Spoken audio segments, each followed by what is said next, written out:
Okay, so the idea here is that we would like to be able to control this DAW, or Digital Audio Workstation. So here you can see we have Ableton Live open. There's a number of different tracks. I can stop the sound. I can adjust volume of different tracks, pan it to the right, to the left. All these things I'd like to be able to control from some kind of controller. So this is an iPad. I've set this up so it can. So if I press this button, it sort of asks Live what are all your different tracks, what are their names, what are their different parameters. You can see here the kick drum also has some different other parameters here. And all of this information is then sent back to the iPad here, so I have this information.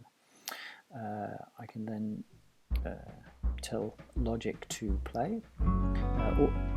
By the way, all of this happens through something called Live OSC, which is an API that's sort of built into Live.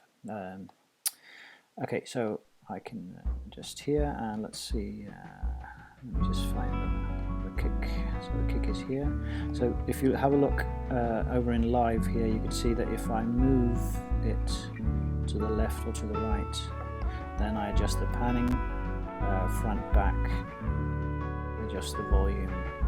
So you can see that there's a communication going on, and it goes both ways. So I just need to make this smaller. Okay, so you can see it goes both ways. So if I adjust the volume here, I'm also adjusting the position on the iPad.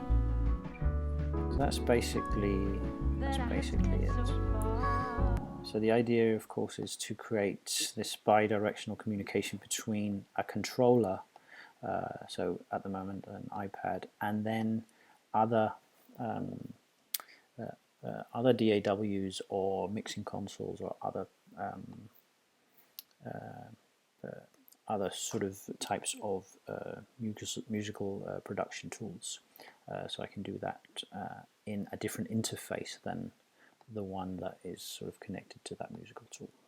I just wanted to show you just the API here. So this is these are the messages that I use. This Open Sound Control messages to have two programs communicate. They do this over UDP, specifying an IP address and a port that they communicate, so incoming and outgoing port. And these are sort of the different calls that I can send to Live and get stuff back. And then there are also here some listeners, so OSC automatically returns these different things when they are adjusted over in Ableton Live. Okay.